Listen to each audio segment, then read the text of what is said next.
Ya,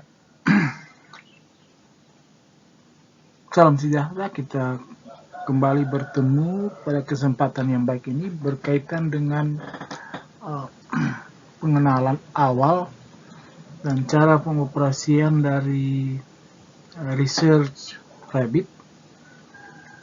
Research Rabbit itu adalah alat bantu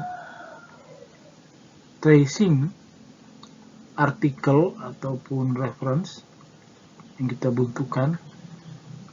Jadi fungsinya itu mirip dengan Connected Papers dan juga Open Knowledge Map. Ya. Prinsipnya sekali lagi adalah bagaimana kita melakukan tracing, penelusuran artikel-artikel yang kita butuhkan.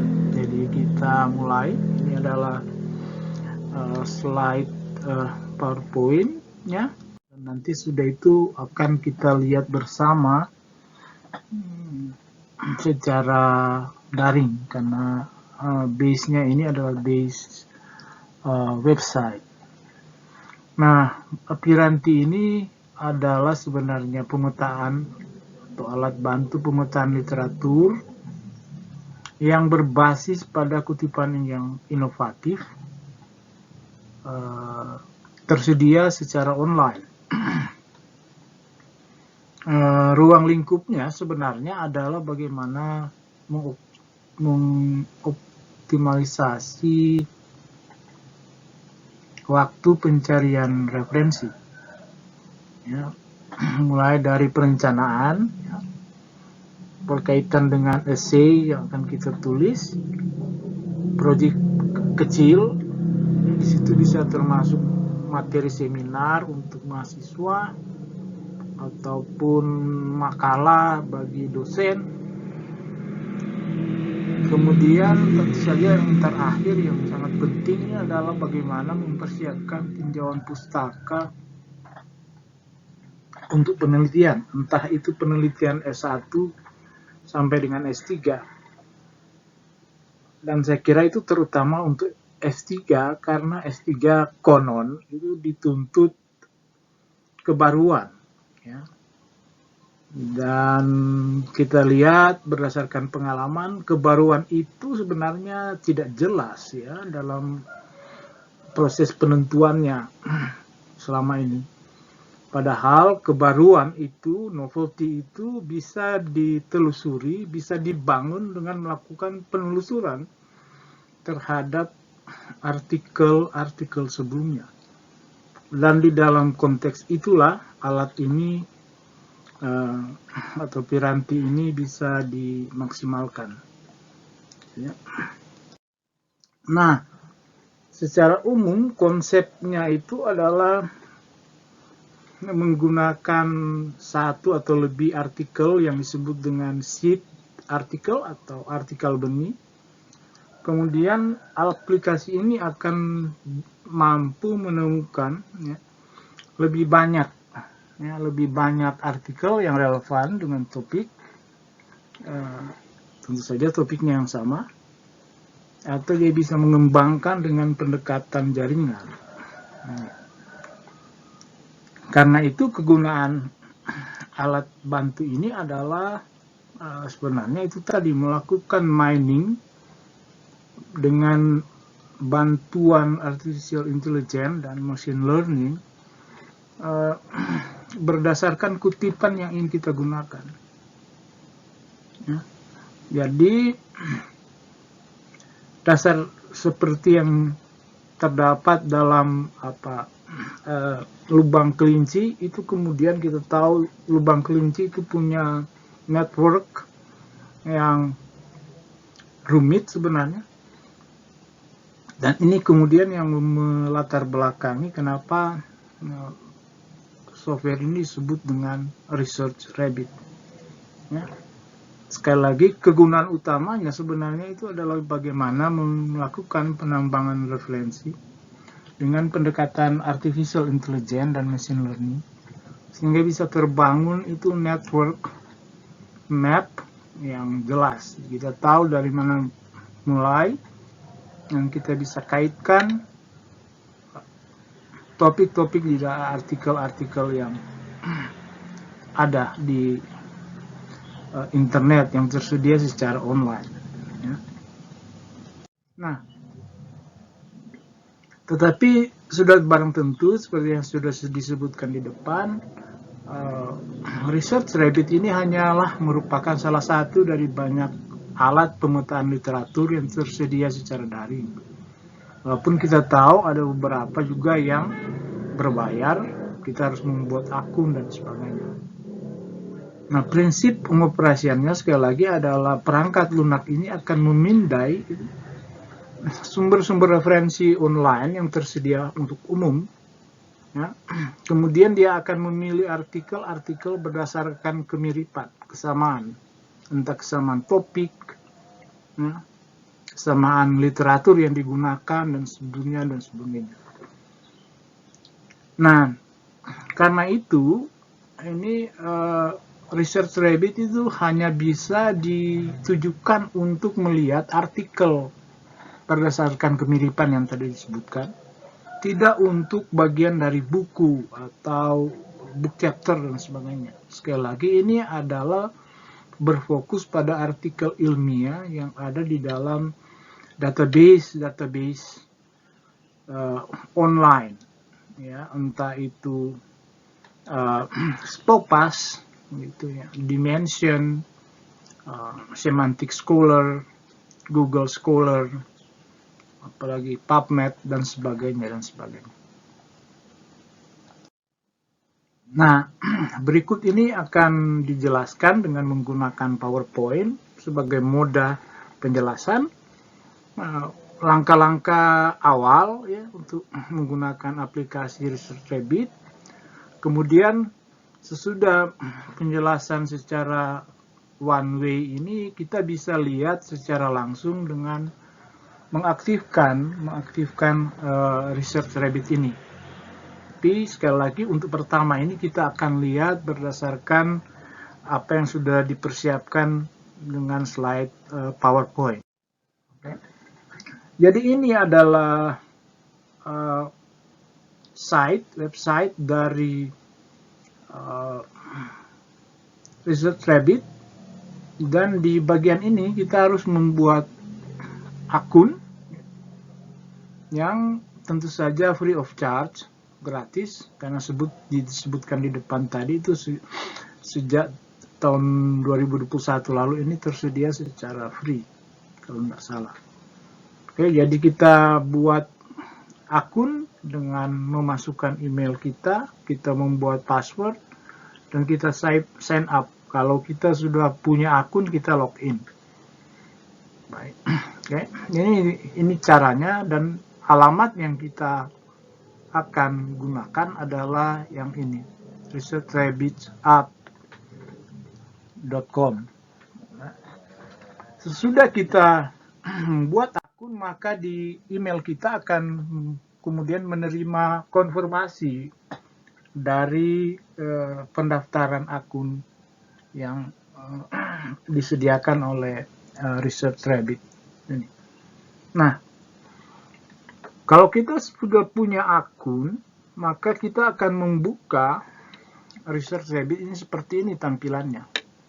Tampilan awalnya seperti ini, dan di interface pertama ini kita akan melihat ini ada menu New Category, Uncategorized, Connect to Zotero, kemudian Koleksi atau Untitled, kemudian ada juga Share with Me. Nah, untuk pertama kita bisa membuat pengkategorian dari references yang kita ingin kumpulkan atau kita ingin telusuri. Kemudian kita juga bisa melakukan pengkategorian lanjutan, ya, dengan cara membuat koleksi. Jadi ini kita buat koleksi, ini kategori, kemudian koleksi, ya, dan itu yang akan membawa kita kepada seperti ini. Ya, di koleksi ini koleksi yang tidak diberi judul, sehingga ketika kita masuk di sini maka akan datang di sebelah kanan Untitled Collection. Seharusnya koleksi ini kita boleh beli nama apa saja, entah berdasarkan topik atau nama misalnya kita. Nah, kalau sudah begini maka kita akan menambahkan papers ke dalam koleksi ini. Ya, kebetulan di sini koleksinya tidak diberi judul. Menu yang lain juga yang ada di sini adalah apa yang disebut dengan Connect to Zotero. Ya. Connect to Zotero ini bisa difungsikan apabila kita punya akun Zotero dan kita sinkronkan. Ya, kita sinkronkan. Kita tahu bahwa Zotero adalah salah satu dari reference manager, ya, yang sekarang banyak digunakan juga di samping Mendeley dan EndNote serta Citavi. Jadi kita boleh juga mengelola gitu, database yang ada di Zotero di dalam Research Rabbit. Sementara bagian ini juga kita bisa, kalau kita punya coworker yang juga punya interest yang sama, kita bisa saling bertukar database, kita bertukar artikel yang sudah kita telusuri bersama, atau kita ingin melakukan pembahasan bersama. Oke. Jadi di bagian ini kita akan klik Add Papers. Kemudian kalau kita sudah mengklik Add Papers, maka kita akan menambahkan entah judul, ini judul, entah keywords, entah DOI, itu Digital Object Identifier dari artikel yang pertama yang di depan dijelaskan sebagai seed article, atau juga ini PubMed Identification Number. Nah, ada kodenya, jadi boleh dimasukkan di sini. Jadi paling tidak ada 1, 2, 3, 4 pendekatan yang kita bisa lakukan untuk melakukan tracing terhadap artikel berkaitan dengan topik penelitian S1, S2, ataupun S3. Ya, terutama sekali lagi mau ditekankan di sini adalah bagaimana kita mempinpoint atau merumuskan itu novelty, begitu. Jadi novelty itu tidak ujuk-ujuk, begitu. Buat proposal dan ini, tapi novelty itu dikembangkan berdasarkan ekstensif, intensif studi literatur. Karena studi literatur dengan menggunakan pendekatan semacam ini bisa memunculkan itu kemungkinan novelty. Ya, jadi kita masukkan di sini.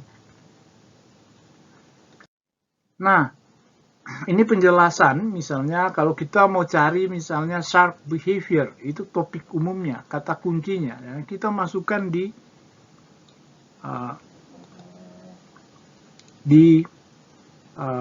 bagian yang dijelaskan tadi. Nah, ini adalah penjelasan step by step yang bisa dilakukan. Dan kalau kita mau masukkan ini shark behavior atau behavior of shark, maka dia akan melakukan pencarian. Ya. Karena kita hanya masukkan satu, ya, ini yang menjadi seed artikelnya, maka kita kemudian bisa langsung mendapatkan ini yang di sini, selected paper. Kita hanya memilih satu makalah saja, satu artikel saja. Tapi coba diperhatikan. Jadi ini ada, jadi seed artikel yang dimasukkan di contoh ini adalah behavior of the shark. Behavior of shark. Ya. Nah, dia akan muncul di sini. Ada satu artikel. Ya, kita perhatikan di sini. Ini tahun terbitnya 1993, tidak terlalu bisa terbaca ini. Ini penulisnya. Kemudian diberi informasi, tidak ada PDF-nya. Ya, PDF-nya. Ini ada isu lain yang kita bisa telusuri dengan pendekatan lain kalau mau mencari artikel aslinya ini. Mungkin di bagian lain akan saya jelaskan. Kita lihat bersama. Nah, ini terdeteksi ada satu artikel yang bertopik seperti yang kita masukkan, kata kuncinya. Nah, kemudian di bagian kanan itu, jadi kalau kita lihat interface-nya, Research Rabbit ini bergerak dari kiri ke kanan. Nah, nanti kita lihat bersama. Nah, di sini dia kemudian akan menunjukkan ya, similar work, itu pekerjaan yang sama, bertopik dengan yang ini, sama topiknya dengan ini, ada sekian ribu, ini 1504 kalau tidak salah. Ya. Referensi yang apa itu, referensi yang memang berfokus terhadap ini itu ada 154. Ya. Kemudian citasinya yang ini. Siapa citasi siapa? Kan? Ini yang disebut bahwa berdasarkan sheet artikel ini kita masih bisa mengembangkan kalau kita ingin. Oke. Yang ini. Oke. Nah, hasil yang didapatkan tadi kemudian bisa divisualisasikan. Itu menjadi koneksi antar artikel yang menjadi referensi tujuan kita. Nah, dan itu akan ditemukan oleh aplikasi. Karena kita bisa mengklik itu, nanti di interface-nya itu ada interface, apa kita mau melakukan penelusuran terhadap referensi yang sama. Ya. Ini penjelasannya. Gitu. Ya. Kemudian hasilnya itu juga bisa ditampilkan dalam grafik yang berkoneksi. Ini mirip, itu sebabnya saya sebut di depan itu sama dengan yang ada di Connected Papers dan juga Open Knowledge Map. Ya. Oke. Nanti hasilnya akan seperti ini, begitu. Dia akan menampilkan seperti ini. Ya. Kita bisa memilih di sini network, ini network, tapi kita bisa juga memilih timeline. Ya. Jadi ini list of artikelnya yang kita kemudian bisa buat, misalnya kita memilih ini, kita juga bisa membuat koneksi yang baru. Ya. Kita bisa buat koneksi yang baru, sehingga itu peta dari tracing yang kita lakukan itu berdasarkan BRI ini bisa berkembang. Ya. Dan kita bisa tahu ini pekerjaan BRI itu dikutip oleh siapa. Ya. Dikutip oleh siapa? Untuk penelitian apa? Ya. Kita tahu di penelusuran pertama itu yang dilihat itu adalah BRI 1993 tadi. Yang hijau itu menunjukkan warna dari topik yang ingin kita telusuri. Sementara yang biru itu adalah somehow itu berkoneksi dengan yang hijau ini. Hingga kalau kita ingin membuat pemetaan berikut, kita bisa lanjutkan. Okay. Jadi yang ini adalah first author nya. Kemudian kita bisa telusuri peneliti-peneliti terakhir yang berkaitan dengan topik yang kita tentukan di depan. Okay. Sekali lagi yang akan terbangun adalah jaringan, itu bangun jaringan referensi. Ya, yang kita akan lihat. Ya. Jadi dari sheet artikel bisa kemudian dikembangkan menjadi koneksi yang lebih banyak. Ya. Jadi kita kemudian bisa mencari di sini, kalau kita lihat juga ada hasil yang bicara tentang pekerjaan yang sama terhadap topik yang sama. Nah, kemudian kita juga bisa cari itu penelitian pertama berkaitan dengan tingkah laku shark itu oleh siapa. Nah, ini ada 15 peneliti. Ini ada early work, pekerjaan pertama.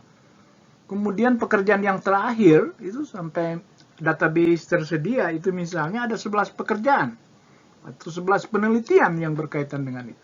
Dan itu kita bisa trace one by one dengan menggunakan pendekatan ini. Kita tetap bisa membangun connection-nya. Oke? Gitu. Jadi kalau kita memilih paper, kemudian kita akan lihat makalah itu, di topik yang itu, siapa yang melakukan pekerjaan pertama. Ya. Siapa-siapa yang melakukan pekerjaan sampai sekarang, itu bisa tetap gitu. Tentu saja yang dimaksudkan sekarang itu adalah pada saat database ini disediakan oleh penyedia. Dalam konteks Research Rabbit ini, database yang digunakan itu hanya dua yang mungkin, sekali lagi, yaitu database PubMed untuk biological science dan kedokteran. Kemudian yang kedua adalah Semantic Scholar. Ya, database yang lain sayangnya belum bisa digunakan di sini. Ya. Tapi dengan pendekatan tertentu kita bisa kombinasikan sebenarnya. Nanti mungkin kita akan lihat selanjutnya. Oke. Jadi ini hasilnya. Ya. Jadi dengan pendekatan seperti ini maka kita akan terus bisa membangun koneksi sampai mungkin kita mendapatkan apa yang kita tuju. Nah, pembedanya dengan penggunaan software ini adalah kita tidak akan membuka sampai ratusan tab sehingga misalnya komputer kita tidak mampu. Gitu kan. Kenapa? Karena dia akan tampilkan one by one secara terkoneksi di dalam peta. Ya. Dan peta itu kita bisa sendirikan tanpa membuka tab yang lain. Ya. Gitu. Itu mungkin convenience yang dijanjikan oleh perangkat lunak ini. Oke. Akhir kata itu yaitu intinya akhir kata tentu saja kita harus berterima kasih pada pengembang. Ini ada 3 orang di sini dan software ini akan tetap dikembangkan secara periodik oleh mereka bertiga yaitu Krishnan Chandra, Ben Slater, dan Mike Ma. Jadi ini sekali lagi website yang akan kita gunakan untuk melakukan operasinya. Oke. Jadi demikian penjelasan saya berdasarkan presentasi PowerPoint di sini, teman-teman. Nanti sesudah ini kita akan atau saya akan ajak kita untuk melihat langsung dengan contoh di websitenya. Oke. Demikian. Terima kasih.